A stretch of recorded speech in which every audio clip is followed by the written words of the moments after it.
죄에서 자유를 얻게 함은 보혈의 능력 주의 보혈 시험을 이기고 승리하니 참 놀라운 능력이로다 주의 보혈 능력 있도다 주의 피 믿으오 주의 보혈 그 어린 양의 매우 귀중한 피로다 육체의 정욕을 이길 힘은 보혈의 능력 주의 보혈 정결한 마음을 얻게 하니 참 놀라운 능력이로다 주의 보혈 능력 있도다 주의 피 믿으오 주의 보혈 그 어린 양의 매우 귀중한 피로다 눈보다 더 희게 밝히는 것 보혈의 능력 주의 보혈 부정한 모든 것 밝히시니 참 놀라운 능력이로다 주의 보혈 능력 있도다 주의 피 믿으오 주의 보혈 그 어린 양의 매우 귀중한 피로다 구주의 복음을 전할 제목 보혈의 능력 주의 보혈 날마다 나에게 찬송 주니 참 놀라운 능력이로다 주의 보혈 능력 있도다 주의 피 믿으오 주의 보혈 그 어린 양의 매우 긴 우리 4절 다시 한번 고백합시다 구주의 복음을 전할 제목 보혈의 능력 주의 보혈 날마다 나에게 찬송 주니 참 놀라운 능력이 아멘 주의 보혈 능력 있도다 주의 피 믿으오 주의 보혈 그 어린 양의 매우 귀중 주의 보혈 능력 있도다 주의 보혈 능력 있도다 주의 피 믿으오 주의 보혈 그 어린 양의 매우 귀중한 피로다 내가 누려왔던 모든 것들이 내가 지나왔던 모든 시간 내가 걸어왔던 모든 순간이 당연한 건 아니라는 아침 해가 뜨고 아침 해가 뜨고 저녁의 노을 봄의 꽃향기와 가을의 열매 변하는 모든 계절에 변하는 계절의 모든 순간이 주님의 은혜였습니다 모든 것이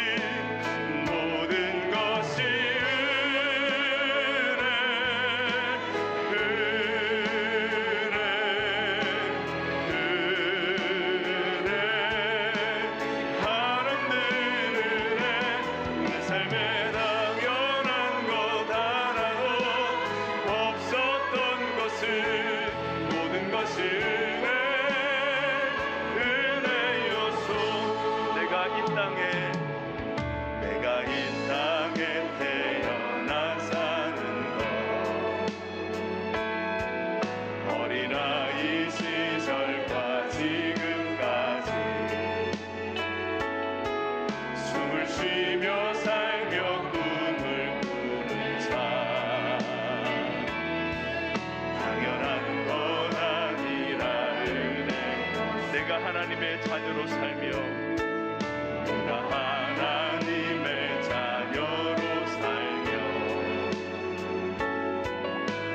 찬양하고 예배하는 복음을 전할 수 있는 축복이 당연한 것 아니라 은혜였소. 모든 것이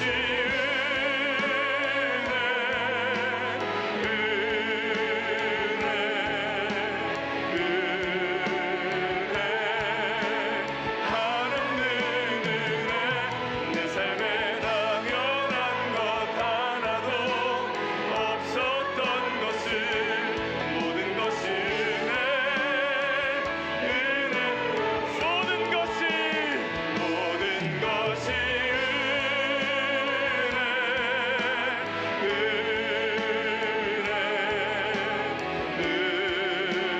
은혜. 한없는 은혜. 내 삶에 당연한 것 하나도 없었던 것을 모든 것이 은혜. 우리의 삶 가운데 함께 하시는 하나님께 모든 것이 은혜.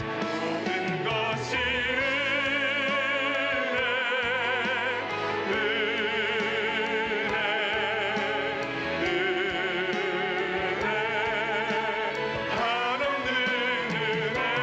내 삶에 당연한 것 하나도 없었던 것을 모든 것이 은혜. 모든 것이. 자, 오늘 이 본문은 창세기 12장 1절부터 3절은 굉장히 중요한, 성경에서 굉장히 중요한 위치에 있는 본문입니다. 12장 바로 앞에 11장은 바벨탑 사건, 하나님의 심판의 스토리죠. 창세기를 전체적으로 보면 1장과 2장, 청지 창조의 이야기를 빼고 나면 3장부터는 인간의 범죄, 인간의 실패에 대한 얘기들이 11장까지 계속됩니다. 그래서 11장의 바벨탑 사건은 정점으로 해서 인간이 하나님에 대한 반역을 구체화시킨 바벨탑 사건입니다. 그리고 그들에 대한 이제 혼란, 언어가 혼란하게 하고 무질서해지고 바벨탑 사건이 무너지는 일들이 있습니다. 인류의 죄로 인한 실패를 이제 보게 되죠. 그리고 이제 오늘 12장으로 넘어오는 것입니다. 그래서 여기에서 하나님의 구원의 이야기가 시작이 됩니다. 그래서 창세기에서부터 성경 전체는 얘기하려고 하는 것은 인간의 실패와 하나님의 구원, 이것이 계속 이어져 가고 있습니다. 이 인간의 끝없는 범죄, 끝없는 실패에도 불구하고 하나님의 구원은 계속되고 있다는 것을 보여줍니다.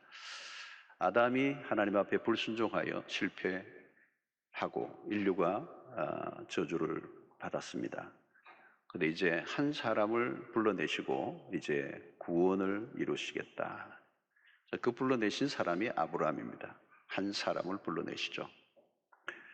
그래서 이것이 창세기에 쭉 이어져서 마지막에는 이삭과 야곱과 요셉으로 이어지고, 그 요셉이 애굽의 총리가 되고, 또 야곱과 70인이 애굽의 고센이라는 땅에 정착하게 되고, 또 생각보다 빠르게 히브리 민족이 번성하면서 한 민족이 만들어지고, 그 이스라엘이라고 하는 이 민족을 통해서 온 세계 열방의 구원을 이루어 가시려고 하는 그 구원의 출발점이 오늘 이 본문의 이야기입니다. 자, 오늘 여기에서 중요한 것은 하나님의 부르심이라고 하는 것입니다. 하나님이 한 사람을 불러내셨다. 여기에서 하나님의 구원의 계획이 시작이 되고 있습니다. 여기에서 우리가 유념해야 되는 것은 어떤 것이든 항상 우리의 행동, 인간의 행동이 먼저 있는 것이 아니고 하나님의 행동, 하나님의 의지, 하나님의 뜻이 먼저 있었다. 그래서 하나님이 불러내신 것입니다. 오늘도 마찬가지입니다. 하나님의 부르심이 있기 때문에 우리는 거기에 반응하고 또 하나님을 위해 살아가는 것이죠. 우리가 먼저 나아간 것이 아니고 하나님의 부르심이 먼저 있었다. 그래서 우리의 모든 행동 이전에 하나님의 행동, 하나님의 생각, 하나님의 계획이 매우 중요합니다. 그리고 하나님의 부르심이 중요한 거죠. 제가 이민사회, 이민목회를 이제 꽤 오래 했었는데, 이민사회는 좀 정체불명의 목사님들이 간혹 계시더라고요. 그분들이 어디에서 안수를 받았는지 잘 알 수 없는 분들이 좀 있어요. 그래서 사람들이 저분이 어느 신학교에 나왔나, 어디 교단에서 안수를 받았나, 이제 좀 궁금해하는 분들이 있는데, 주로 그분들은 이제 불분명하신 분들의 특징이 뭐냐면, 이제 한국에서 이제 외국으로 이렇게 태평양을 건너오면서 비행기 안에서 자기 머리에 자기가 안수를 한 분들이 계세요. 그래서 목사가 되신 분들인데, 그들의 신학교 이름을 우리는 태평양 신학교라 이제 그렇게 부르기도 합니다. 자, 우리가 사이비 이단들이 교주들이 그렇습니다. 이번에도 정명석 교주가 또 이렇게 감옥에 또 들어가는데, 이들이 사이비 이단들의 교주들의 특징이 이게 직통 계시를 받아는 거죠. 계룡산이나 이런 데 산에서 어느 날 직통 계시를 받아가지고 너는 이렇게 이제 가라 뭐 이렇게 명령을 받은 거죠. 그래서 한국 안에는 하나님이 부르시지도 않았는데 자기가 부르심을 받았다고 하는 사람들이 꽤 많이 있다. 그래서 예수라고 자기 하는 사람이 있고, 또 어떤 사람은 하나님이라고 말하기도 하고.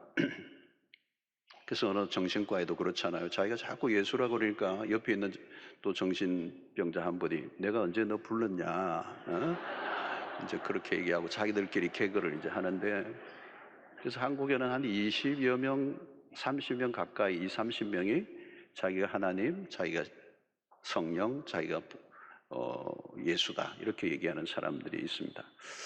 자, 중요한 것은 뭘까요? 하나님이 부르셔야 된다는, 하나님이 부르셔야 된다. 자, 하나님이 부르신 자리에는 분명한 만남이 있죠. 그 만남은 하나님과의 1대1의 만남입니다. 오늘 이 본문 12장 1절을 보면 하나님께서 아브라함을 만나주시는 장면이 분명히 나오죠.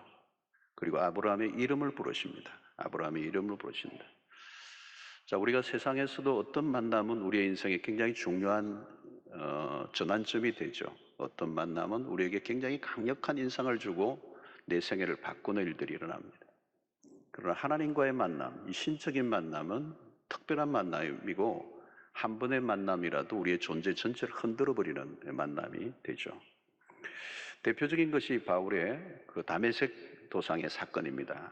한 사람의 인생을 완전히 이제 뒤집어 놓는, 하나님을, 예수 그리스도를 만나는 사건이 그렇게 강력한 것이죠. 예수님에 대해서 많이 책을 읽었다, 또 예수님에 대한 어떤 생각을 많이 했다는 것으로 안 돼요. 중요한 것은 예수님을 만나야 되죠. 직접 만나는 사건. 그걸 또 여러분이 우리가 간증을 들어보면 예수님을 직접 인격적으로 만난 사람들의 얘기는 선명합니다. 그런데 모호한 분들이 계세요. 횡성수설하고 예수 그리스도를 만난 것이 분명하지 않는 분들이 계십니다. 여러분, 우리가 얼마나 잘 준비되어 있는가 그건 중요하지 않습니다. 출발점에는 반드시 하나님의 부르심이 있어야 된다. 부르심이 없으면 우리는 시작될 수가 없는 것입니다. 그래서 누군가로부터 부름을 받았는가? 하나님이 부르셨는가? 이 부르심은 어떤 의견 제시나 제안이 아닙니다. 명령입니다. 그리고 이것은 거부할 수 없어요. 하나님의 소환이기 때문에 이것을 거부할 수가 없는 것입니다. 자, 모세도 처음에는 자기가 하나님 부르기 전에 자기가 나섰죠. 실패합니다. 민족주의적인 의식이 굉장히 강했고 자기가 뭔가를 할 수 있을 것처럼 여겼지만 실패하고 맙니다. 다시 하나님이 불러내실 때까지 40년이 걸리죠. 그리고 40년 광야 생활이 끝나고 난 다음 하나님이 불러내시니까 그가 거부할 수 없습니다. 처음에는 자기가 거부했지만 하나님이 반드시 이제 불러내십니다. 성경에 보면 기드온, 예레미야 같은 사람들도 하지 않겠다고 하나님의 부르심에 거부하지만 마침내 하나님이 불러내십니다. 바울이 마찬가지 무방비 상태에서 거꾸로 떠임을 당하고 하나님의 강권적인 부르심 앞에 반응하게 됩니다.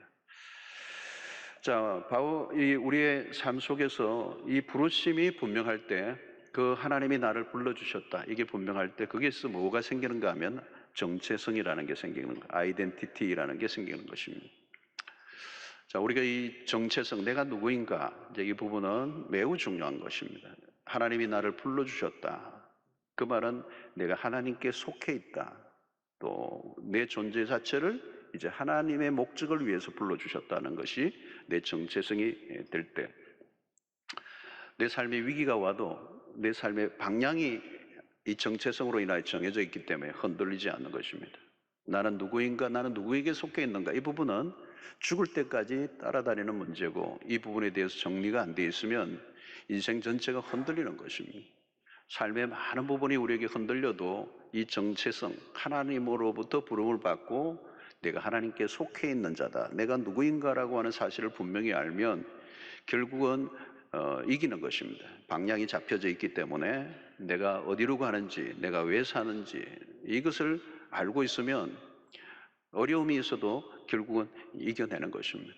신자로 세상 속에 살아갈 때, 세상과 박자를 맞추지 않고 살아갈 때 내가 낙오자가 된다라고 하는 두려움이 몰려와도 하나님이 나를 불러주셨다는 이 분명한 이 자기 정체성이 있으면 이겨낼 수가 있는데, 그 정체성이 분명하지 않으면 이제 상황에 따라서 적당하게 타협하면서 이제 살아갈 수밖에 없는 것입니다. 자, 오늘 이 부르심은 우리가 하나님을 처음 만날 때 일어나는 사건이에요. 누구에게나 일어날 수 있는 사건인데, 이 부르심을 받는 순간은 사실은 위험을 동반한다는 겁니다. 오늘 본문에 보면 고향과 친척과 아버지 집을 떠났다는 거죠. 고향의 부르심에 반응하는 것은 쉽지 않습니다. 고대 근동사에서 부족을 떠나는 일은 죽음을 의미하는 겁니다. 아브라함이 살았던 시대는 그들 부족이 섬기는 어떤 신들에 대한 두려움을 갖고 있는 거죠. 옛날에는 신에 대한 두려움이 있었던 거죠. 신들의 분노를 달래려고 다양한 제사를 드리는 그런 문화 속에서 다른 문화권으로 옮기는 일은 공포스러운 일입니다. 신들의 세계는 어둠의 세력들로 사람들을 억압하고 군림하고 있는 신들의 개념이 그 고대 근동사의 일반적인 종교의 모습입니다. 그러니까 고향과 친척과 아버지 집을 떠난다는 것은 그동안 보호막으로 되어주던 신으로부터 떠나는 위험한 행위가 되는 것입니다. 여러분, 이것은 오늘날 내가 다 들어놓았던 그에게 보험을 다 해약하고 안정된 직장을 떠나 가족들과도 생이별을 할 수 있는 선택을 한다면 여러분, 그건 심각한 것이겠죠? 끔찍한 일이죠. 우리는 좀 더 나은 환경을 찾아서 다른 도시로 이사하거나 이민 가는 것은 가능하죠. 그러나 떠남인데 이 떠남이 어디로 갈지 알지 못하는 상황으로 내몰린다는 것은 받아들이기 어려운 일인 것입니다. 바로 이것이 믿음의 출발지에서 일어나는 일입니다. 이전에 저희 집안이 불교에서 기독교로 전환할 때 주변의 사람들이 하는 얘기가 어린 시절인데도 기억이 나요. 저 집이 이제 진짜 망했다는 거예요. 그동안 모시고 있던 신의 노여움을 살 것이라는 뜻입니다. 신앙이 전혀 없던 시절에 그런 얘기를 듣는다는 것은 굉장히 공포스러운 것이죠. 불쾌를 넘어 두려움을 주는 것입니다. 지금 여러분, 이 아브라함의 얘기는 고대 근동사의 지금으로부터 4천여 년 전의 고대 사회의 얘기입니다.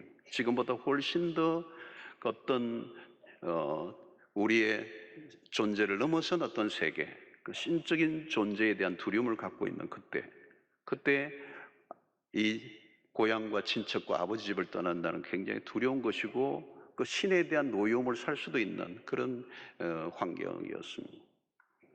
여러분, 우리가 전도를 할 때 당신이 예수를 믿으면 집안의 문제가 해결될 것입니다. 병이 나을 것입니다. 성공할 것입니다. 그러나 여러분, 아브라함의 믿음의 출발점에는 그런 것은 전혀 보이지 않아요. 반대예요. 당신이 하나님을 따르는 순간 당신의 모든 것을 잃어버릴지도 모른다. 이런 상황이라는 것입니다. 대개 무엇인가를 결정할 때는 지금보다 더 나은 상황이 보장될 때입니다. 더 나은 환경, 더 나은 확실한 보장이 있어야 다른 곳을 옮깁니다. 그러나 우리의 믿음의 조상인 아브라함이 처음 믿음의 출발을 할 때는 그것과 전혀 달라요. 전혀 보장되는 게 없고 위험한 선택을 하는 것입니다. 지금까지의 삶의 방식을 거부해야 한다는 것이죠. 그래서 믿음은 모험과 같다. 익숙한 환경을 떠나는 일은 아찔합니다.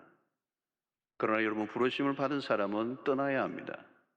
부르심을 받은 이후 떠나지 않으면 내가 있는 곳은 도리어 위험한 곳이 되는 것입니다. 부르심을 받은 사람들은 부르심의 자리로 가야 합니다. 하나님의 약속은 현재가 아니라 미래이기 때문에 믿음에 선택한 사람들은 한 곳에 머물러 있지 않고 계속 떠나는 나그네의 삶을 선택하는 것과 같습니다. 자, 히브리서 11장 9절을 보면 믿음으로 그가, 이 아브라함의 얘기예요. 히브리서 믿음의 이 영웅들에 대한 얘기에서 아브라함에 대한 표현이, 히브리서 기자는 이렇게 얘기하는 거죠. 믿음으로 그가 이방의 땅에 있는 것 같이 약속의 땅에 거류한다는 것. 그리고 동일한 약속을 유업으로 함께 받은 이삭과 야곱과 더불어 장막에 거하였다. 아브라함은 장막에 거했다. 이 말은 텐트를 쳤다는 얘기예요. 견고한 집을 세운 게 아니라 텐트를 쳤다. 계속 이주하는 삶을 말하는 거예요. 정착을 위해 말뚝을 세게 박지 않아요. 언제든지 떠날 준비를 하고 있었다는 거예요. 히브리서 11장 13절은 이 사람들은 다 믿음을 따라 죽었으며 약속을 받지 못하였으되 그것들을 멀리서 보고 환영하여 또 땅에서는 외국인과 나그네임을 증언하였으니 그랬어요. 여기 그들의 아이덴티티, 부름을 받은 하나님의 사람들의 정체성은 외국인과 나그네였다는 거예요. 여러분, 이것은 내가 사는 곳을 정착지로 보지 않았다는 얘기입니다. 나그네의식, 곧 순례자의 영성을 의미합니다. 하나님의 부르심을 받은 사람들의 정체성입니다. 믿음의 사람들은 on the road, 길 위에 서 있다. 우리는 이 땅의 정착이 목적이 아니라는 겁니다. 여러분, 정착을 하면 그곳에는 기득권이 형성됩니다. 나그네에게는 기득권이라는 게 없죠. 계속 옮기니까. 떠나면 기득권을 포기하는 것입니다. 그런데 기득권을 포기하는 것은 매우 어려운 일입니다. 세상은 기득권을 지키기 위한 게임으로 치열하죠. 기득권을 쟁취하기 위하여 우리는 띠를 띠고 싸움을 하죠. 어디를 가나 자리 다툼이고 누가 먼저 자리를 잡느냐의 싸움을 하고 있죠. 부산역 서울역에 가면 노숙자들도 기득권이 있다고 그럽니다. 먼저 자리를 깔고 신문지를 깔은 사람이 임자예요. 밀어낼 수가 없어. 서열이 분명해. 여러분, 어느 한 곳에 머물러 살면 치열한 싸움이 벌어집니다. 사람들이 날카로워져요. 그러나 나그네는 권리를 포기하는 사람들, 익숙함을 포기하는 사람들, 떠나는 순간 안정감이나 보호막이 없어집니다. 우리는 성공을 이야기할 때 안정된 삶을 말합니다. 가능한 안정된 삶을 얻고자 합니다. 그러나 여러분, 하나님의 부르심을 받은 믿음의 길은 그 안정감을 포기하는 것입니다. 부르심을 받는 순간 외로워질 수도 있고, 부르심을 받는 순간 가까운 친구와 이별할 수도 있고, 부르심을 받는 순간 때로는 가족들로부터도 따돌림을 당할 수도 있고, 부르심을 받는 그 순간 그 하나님께 반응할 때 내 익숙한 환경을 포기해야 할 때도 있습니다. 여러분, 부르심에 대한 반응은 위험한 현실과 마주할 수 있습니다. 그래서 믿음의 삶은 늘 모험과도 같은 것이죠. 여러분, 나그네의 삶은 현재가 보장된 것이 하나도 없습니다. 하나님은 아브라함에게 목적지를 전혀 알려주지 않았습니다. 일단 떠나라고 명령하실 뿐이에요. 매우 막연합니다. 이것은 일상적인 우리의 삶의 방식과 얼마나 다른가 하고 얘기해요. 종종 하나님이 떠나라고 하실 때 훌쩍 떠난 사람들의 이야기를 보아요. 믿음으로 떠난 사람들. 누가 보아도 무모해 보이는 것. 너무도 좋은 직장과 스펙을 갖고 있는데 어느 날 떠나는 거죠. 선교지로, 때로는 어떤 하나님의 부르심의 소명에 반응하고 어디론가 떠나는 사람들. 누가 보아도 무모해 보여요. 그러나 여러분, 하나님이 떠나라고 하시면 떠나는 것. 이게 믿음의 사람들의 모습이라는 거죠. 자, 하나님이 아브라함을 부르셨을 때 나이가 몇 살입니까? 오늘 4절에 보니까 이에 아브라함이 여호와의 말씀을 따라갔고 롯도 그와 함께 갔으며 아브라함이 하란을 떠날 때 75세였더라. 저는 이 본문만 읽을 때만 생각하면 롯도가 생각합니다. 롯도가 왜 성경에 있나 했더니 오늘 4절에 롯도 그와 함께 갔으며. 자, 여러분, 여기 중요한 것은 아브라함이 여호와의 말씀을 따라갔다는 것입니다. 그러나 롯은 그와 함께 갔으며 롯은 하나님의 말씀을 따라간 게 아니에요. 그런 삼촌 아브라함을 따라간 사람이에요. 사람을 따라간 거예요. 결국 그는 소돔과 고모라로 향하게 되고 아브라함과 결별하게 되고 그는 엉뚱한 곳으로 빠지게 되고 심판을 받고 많은 것들을 잃어버리고 맙니다. 말씀을 따라갔고 아브라함의 생애. 자, 그때 나이가 몇 세였다고 그러는 것입니까? 75세였더라. 여러분, 작은 나이가 아니에요. 75년의 생애는 아주 안정된 삶을 추구할 만한 나이예요. 이전에는 젊은 날에는 방황했다가도 75세면 안정된 삶을 누리고 싶은 나이. 그런데 왜 나이를 기록해 넣었을까? 불안정한 삶을 살다가도 75세가 되면 안정한 삶을 살게 될 텐데 쉽게 누구나 누구의 말에 뇌하부동할 나이가 아닌 75세. 그러나 그는 하나님의 부르심 앞에 기꺼이 기득권을 내려놓고 새로운 삶의 발을 내딛습니다. 믿음의 사람에게 나이는 숫자에 불과합니다. 하나님의 부르심을 받는 게 중요하다는 것. 그 받는 그때에 그 부르심을 반응할 때 하나님의 역사가 시작이 되는 것입니다. 모세는 80에, 갈렙은 85세에 그들은 여전히 청춘으로 살았던 이유는 믿음은 나이를 있게 한다는 것입니다. 하나님의 부르심을 받으면 시간의 개념이 달라져요. 세월의 무게에 짓눌리지 않고 믿음으로 살아가는 것. 그래서 시작하기에 늦은 나이는 없다는 것을 우리에게 알려주고 있는 것입니다. 아브라함이 부르심을 받은 때가 75세라는 것은 의미심장합니다. 성경은 75세라는 것보다 부르심에 더 강조점을 두고 있는 것입니다. 나이보다 부르심이 중요하다. 나이와 상관없이 부르심을 받을 그때가 곧 시작점이다. 인생의 출발 지점이라는 것을 우리에게 알려주고 있는 것입니다. 자, 하나님의 부르시는 방식은 다양합니다. 직접 부르시는 수도 있고, 때로는 사람들을 통해서 부르시기도 하고, 때로는 어떤 사건을 통하여 부르시기도 하고, 어떤 때는 신비로운 방식으로 부르시기도 합니다. 그러나 가장 중요한 것은 하나님은 말씀으로 인도하시는 분이십니다. 오늘 1절을 여러분 다시 보면 여호와께서 아브라함에게 이르시되, 이게 이게예요. 말씀하시는 하나님. 하나님은 하나님이 우리를 부르시는 방식은 언제나 말씀이라는 것. 성경에서 늘 발견하는 장면이에요. 선지자들을 부르시는 것도 언제나 말씀을 통하여. 그리고 말씀을 받은 이후에도 계속 말씀으로 인도하시는 하나님. 그래서 말씀으로 부르시고, 오늘날 성경의 말씀이죠. 오늘은 기록된 성경 말씀, 직통 계시는 없습니다. 하나님의 말씀, 신구약 성경으로 충분한 말씀. 그리고 이 말씀을 묵상하다 보면 하나님의 인도를 받을 수가 있어요. 여러분, 주일날 말씀을 듣는 가운데서도 하나님이 우리를 인도하십니다. 참 신기한 것은 많은 사람들이 함께 설교를 듣고 있지만 어떤 사람에게는 이 설교가 자기 개인에게 주시는 말씀으로 받습니다. 마치 나에게 직접 나 하나만을 위하여 말씀을 주는 것처럼 강력하게 그 말씀을 듣는 것이죠. 도무지 피할 수 없을 정도로 강력하게 밀고 오고, 그 말씀이 우리의 영혼에 밀고 들어오면 저항할 수 없는 역사가 일어나는 것입니다. 그 말씀 안에는 생명이 있고, 그 말씀은 위력적이고, 그 말씀 우리의 심장을 정조준하면 피할 길이 없는 것입니다. 하나님은 말씀하시는 분이고, 하나님은 말씀하실 때 그 말씀을 듣는 가운데 믿음이 생겨나게 되는 것입니다. 말씀은 그냥 소리가 아닙니다. 그 안에 생명이 있습니다. 능력이 있습니다. 그 말씀이 우리 안에 들어오면 새로운 일이 시작되는 것입니다. 말씀이 들어오면 믿음이 생겨나고, 믿음이 생겨나면 무슨 일이 일어날지 알 수가 없는 것이죠. 말씀이 중요합니다. 참된 믿음은 말씀에 기초하는 것입니다. 우리가 무엇을 시작하기 전에 언제나 그 결정의 순간에 무엇이 내 결정에 영향을 미쳤는가? 하나님의 말씀이 되어야 될 줄로 믿습니다. 하나님의 말씀을 통하여 우리를 정확하게 인도하십니다. 그 말씀이 우리를 앞서 인도해 주실 때 그 인생은 가장 안전한 삶이 될 줄로 믿습니다. 자, 어떻게 아브라함은 고향과 친척과 아버지 집을 떠날 수 있었는가? 그것은 믿음이에요. 그런데 어떤 믿음이죠? 부르신 분에 대한 믿음이에요. 누가 부르셨는가? 하나님이 부르셨습니다.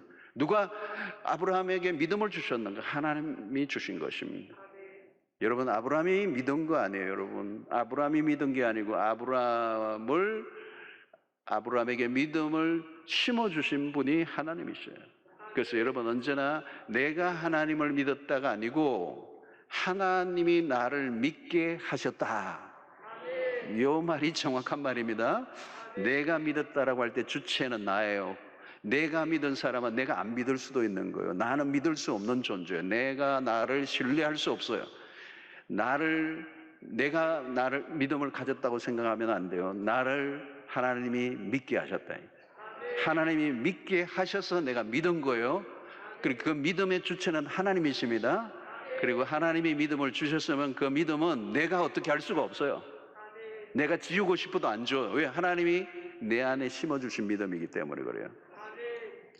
여러분, 우리가 가진 믿음은 하나님의 피는 시작하셨습니다. 하나님이 먼저 찾아오셨습니다. 그리고 말씀으로 찾아오셨습니다. 우리가 그러므로 하나님을 믿는 것은 전적인 은혜입니다. 믿는 것은 신적인 사건이요. 믿음이 우리를 움직이는 것입니다. 고향 친척 아버지 집을 떠나는 것은 상식적으로는 이해가 안 됩니다. 그러나 부르신 분이 누구인가를 알면 아브라함의 행동은 이해가 됩니다. 사랑하는 성도로 믿음의 길을 걷는다면 우리의 삶의 보장은 하나님이 되십니다. 처음부터 하나님은 아브라함에게 목적지가 가나안이라고 알려주지 않아요. 왜요? 너는 언제나 매 순간 나를 신뢰하고 나를 따르라는 것입니다. 나만 따라오면 돼. 그러면 방황하지 않아. 여러분, 오늘 아브라함이 고향과 친척과 아버지 집을 떠났습니다. 그런데 그 친척과 아버지 집을 떠나는 순간 하나님이 고향이 되시고 하나님이 친척이 되시고 하나님의 아버지가 되시는, 떠나는 순간 하나님이 그의 아빠가 되어주시는, 유명한 요아킴 예레미야스라고 하는 신학자는 아바라는 단어는 우리를 복음의 심장으로 데려간다, 이런 유명한 말을 했어요. 이 아바라는 단어는 아빠라는 단어입니다. 하나님과 우리의 관계가, 아빠라 부를 수 있는 관계는 뭘까요? 어린아이와 아버지의 관계예요. 그 관계는 뗄래야 뗄 수 없는 관계고, 그 아빠는 그 아들을 철저하게 보호할 수밖에 없는 관계로 우리를 부르셨다. 예수 그리스도의 십자가를 통하여 우리와 하나님과의 관계가 그렇게 된 것입니다. 이제는 우리가 하나님과 우리의 관계를 뗄래야 뗄 수 없고, 우리가 하나님을 향하여 아빠라고 부르는 그 순간 하나님은 철저히 우리와 함께 하시고 우리를 보호하시는 아바가 되시죠. 여러분, 우리가 부르심을 받고 떠나는 순간 불안하죠. 그러나 하나님의 보호가 따라붙는 것입니다. 어디로부터 결별할 때, 세상으로부터 우리가 결별할 때, 어떻게 보면 그것을 떠나면 내 순간 내 인생이 망하는 것 같아도 하나님이 다가오시고 세상의 안전망이 사라질 때 하나님이 우리의 안전이 되실 줄로 믿습니다. 아브라함이 나그네로 살아갈 때 친구는 하나님이 됐었죠. 하나님은 아브라함을 향하여 나의 벗, 나의 친구라고 했습니다. 이런 고대 근동 지방의 신은 굉장히 두려움을 주는, 억압하는 그런 개념이었는데, 그 시대 속에 하나님이 아브라함을 향하여 나의 벗이다, 나의 친구라 그랬어요. 신구약 성경에 3번이나 표현되어 있습니다. 이사야 41장 8절을 보면, 그러나 나의 종 너 이스라엘아, 내가 택한 야곱아, 나의 벗 아브라함의 자손아 그랬어요. 여러분, 이건 얼마나 놀라운 거, 친구라는 겁니다. 언제나 함께하는 친구. 더 이상 내가 길을 떠나 하나님의 부르심을 받고 길 위에서 나그네로 살아가지만 결코 나 홀로 살아가지 않는 거예요. 그리고 그 길에서 길을 잃어버릴 이유가 없어요. 하나님이 우리의 친구가 되신다는 거예요. 여러분, 나그네가 주목할 것은 변화무쌍한 상황이 아니라 하나님이시라는 거죠. 세상에서 보면 나그네는 뿌리 없는 삶과 같습니다. 그죠? 뿌리 없는 삶. 그러나 하나님의 백성이 나그네가 될 때, 하나님의 부르심을 받고 나그네가 될 때 우리의 진정한 뿌리는 하나님이 되신다. 나그네는, 하나님의 백성들의 나그네는 세상으로부터 뿌리를 뽑아 하나님에게 뿌리를 내리게 하시는 삶이다. 어디에도 속하지 않은 사람이 아니라 하나님께 속한 백성이 된다는 것입니다. 여러분, 이 부르심에는, 하나님의 부르심에는 보상이 있습니다. 오늘 2절과 3절, 내가 너로 큰 민족을 이루고 내게 복을 주어 내 이름을 장대케 하게 하리니 너는 복이 될지라. 너를 축복하는 자에게는 내가 복을 내리고 너를 저주하는 자에게는 내가 저주하리니 땅의 모든 족속이 너로 말미암아 복을 얻을 것이라 하신지라. 아브라함을 부르신 하나님은 어떤 하나님이십니까? 복을 주시기를 원하시는 하나님. 여러분, 우리가 복을 원하죠. 우리가 복을 원해요. 하나님이 복을 주시기를 원하고 복을 갈망해요. 그러나 하나님의 편에서 우리에게 복을 주시고자 하는 열망이 더 강하세요.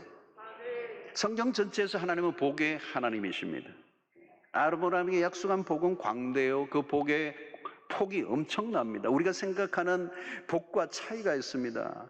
여러분, 하나님의 복은 개인적인 것에 머물러 있지 않아요. 이 복은 우주적이에요. 민족을 넘어서 우주적이에요. 내가 너로 큰 민족을 이루고 땅의 모든 족속이, all peoples, all nations, 모든 족속이 너로 말미암아 복을 얻을 것이다. 여러분, 이것이 4000년 전에 주신 말씀이에요. 성경에서 만나는 하나님은 이미 4000년 전에도 글로벌하신 분이에요. 하나님의 스케일은 우리가 생각하는 것보다 훨씬 더 큰 것입니다. 복음은 작지 않아요. 우리의 좁은 가슴으로 담아내기에는 역부족입니다. 하나님이 주시는 복은 넘치고도 넘칩니다. 한 군데 가두어 둘 수도 없어요. 아브라함에게 주신 약속은 무엇입니까? 하나님이 그에게 나는 너를 축복한다. 뿐만 아니라 너의 후손을 축복한다. 너의 후손의 후손도 축복한다. 아니, 너의 민족을 넘어서 모든 민족이 복을 받기를 원한다. 여러분, 이것은 하나님의 계획입니다. 이것은 우리가 어떻게 할 수가 없어요. 하나님의 플랜이에요. 하나님 우리를 귀중히 여기십니다. 그래서 우리를 통해 세상이 복을 받기를 원하십니다. 다르게 표현하면 내가 없으면 세상 사람들이 복을 받을 수 없다. 하나님 우리에게 약속하신 복의 원리라는 거죠. 하나님이 반드시 우리를 복으로 인도하신다. 우리가 우리 마음대로 그 복을 거부할 수도 없어요. 복의 지배를 받게 되어 있다는 것입니다. 하나님 우리에게 주시는 복은 이웃을 향해 있어요. 그러므로 여러분들이 자녀들을 위해서 기도할 때 우리 아이가 복을 많이 받게 해달라고 기도하기보다는 우리 아이를 통하여 많은 사람들이 복을 받게 해달라고 기도하셔야 돼요. 성경적인 기도입니다. 축복은 사명을 가지고 있어요. 아브라함에게 하신 복은 이웃 사랑이 포함됩니다. 우리에게 주신 복은 이웃을 향해 가야 한다는 거예요. 복을 나만을 위해 소비하도록 디자인된 것이 아닙니다. 반드시 나누어야 돼요. 하나님은 나에게 복을 먼저 주어 다른 사람에게 흘러가게 하시는데 이것이 복의 원리요, 복의 흐름이요, 하나님의 축복의 원리예요. 나만의 복이 아니에요. 나만의 행복에 지나칠 정도로 우리는 치우쳐 있습니다. 내가 복 받는 것, 그게 기복주의죠. 오늘 불안과 우울증이 만연하는 것에는 우리 자신에만 너무 기울어져 있는 문화적 현상이라고 볼 수가 있어요.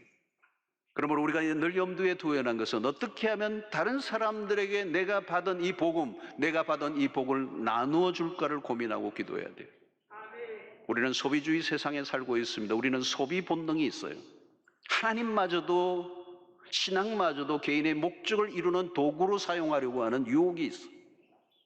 자칫하면 믿음 생활이 개인의 행복과 만족과 안정된 삶에만 몰두하는 쪽으로 흐르기 쉬워요. 그것은 성경이 말하는 축복이 아니에요.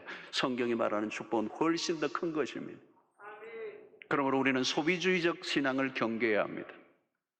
최근에 종교 신뢰도 조사에서 개신교가 다른 종교에 비해서 낮은 점수를 받았어요. 마음이 아팠어요.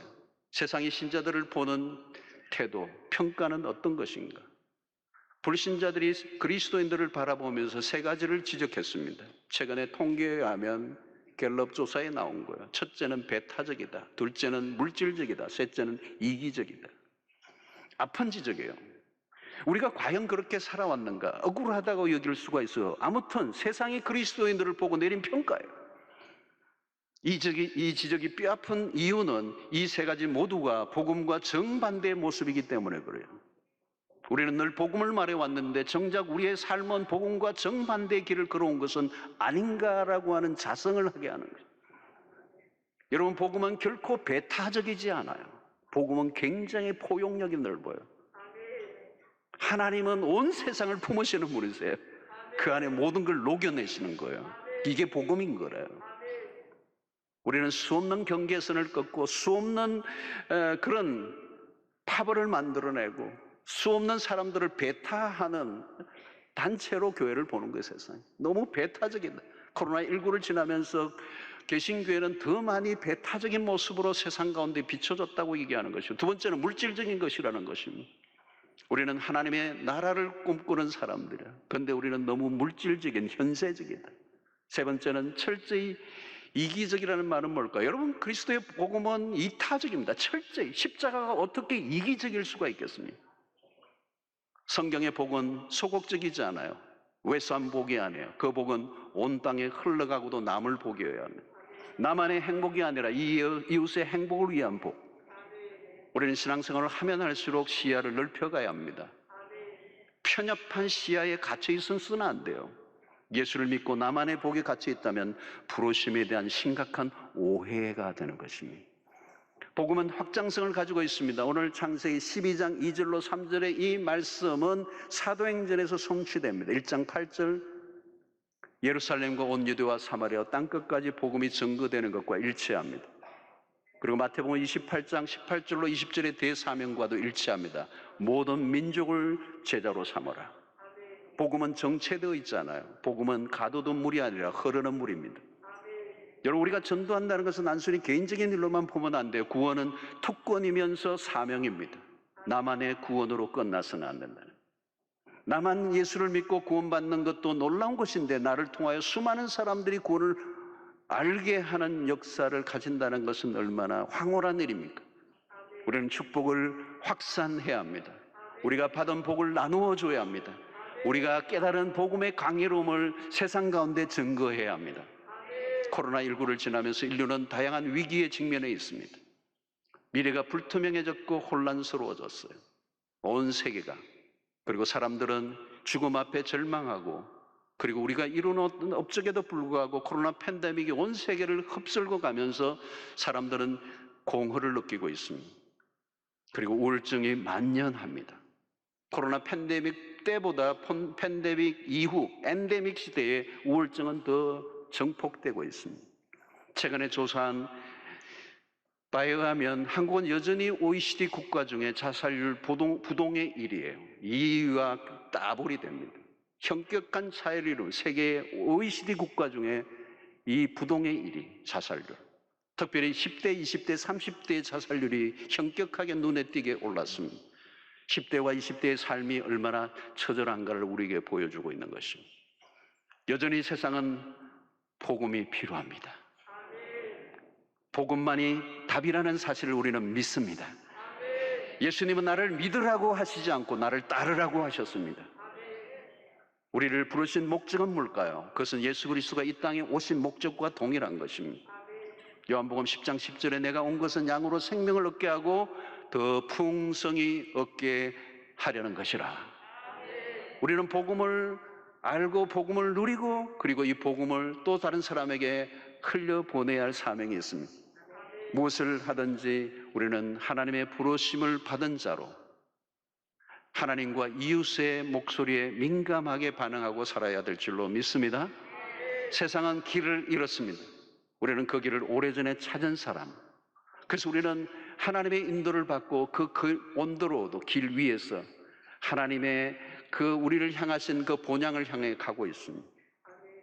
그러므로 우리는 세상 사람과 아웅다웅하며 살지 않아야 합니다. 우리는 다른 세계를 쫓고 있는 사람이에요. 아담의 후손 가인과 아벨의 얘기를 우리는 알죠. 가인이라는 말, 동생 아벨을 쳐서 죽였던 가인. 그 가인이라는 말의 어근에는 취득, 소유, 부동산이라는 의미의 뜻이 담겨 있습니다. 아벨이라는 말은, 동생 아벨은 사라지는 숨결과 같은 비슷한 뜻을 가지고 있어요. 겉으로 보면 가인이 아벨보다 훨씬 더 나아 보입니다. 그러나 가인이 남긴 유산은 문명입니다. 인류의 문명. 그러나 그 문명은 하나님을 반역하는 문명. 그러나 아벨은 한순간에 연기처럼 사라질 것 같지만, 그런 이 땅이 목표로를 하고 산 사람이 아니에요. 그런 영원한 본향을 사모하며 살았던 사람. 겉으로 보면 세상에 이런 문명이 화려하고 대단해 보이지만 그것이야말로 한순간 사라지고 말 것이고, 그러나 믿음으로 산 사람은 영원한 본향의 승리의 그날이 약속되어 있습니다. 가나안은 믿음으로 나그네의 삶을 살았습니다. 텐트를 치며. 그러나 그는 영구한 도성, 돌아갈 본향. 가나안은 눈에 보이는 가나안이 아니라 눈에 보이지 않는 영원한 천국을 바라보며 살았던 것입니다. 아브라함의 믿음으로 떠나는 순종이 없었다면 오늘 우리는 없습니다. 아브라함은 우리의 믿음의 모델입니다. 길을 떠난 나그네의 영성. 인생에 만나는 사람들에게 길을 안내해 줘야 할 책임이 우리에게 있습니다. 우리가 살아가는 날들 동안에 마주치는 수 없는 사람들에게, 그들에게 길을 제시해 주는 예수 그리스도는 길이요 진리요 생명이시라고 그 길을 알려주고, 그 이웃과 함께, 그 친구와 함께 영원한 본향을 향해 달려가는 순례자들이 되시기를 주의 이름으로 축원합니다. 하나님 아버지, 오늘 또 우리에게 주신 말씀으로 인하여 다시 한번 우리 자신의 삶을 돌아보게 하시고, 오늘 또 우리를 부르신 그 하나님의 부르심에 마땅한 반응을 하고 살아가는가를 확인하게 하여 주시옵소서. 나그네의 영성을 가지고 살게 하시고, 이 세상의 기득권과 그리고 이 세상의 것들을 획득하기 위해서 몸부림을 치는 인생이 아니라 끊임없이 텐트를 치며 그리고 이 땅의 것들을 우리가 소유할 수 없음을 믿고 우리에게 진정한 축복은 구원이요 영원한 영생이라는 사실을 믿고 믿음의 순례에서 실패하지 않고 끝까지 주의 말씀을 따라 승리하는 주의 백성들 되게 하여 주시옵소서.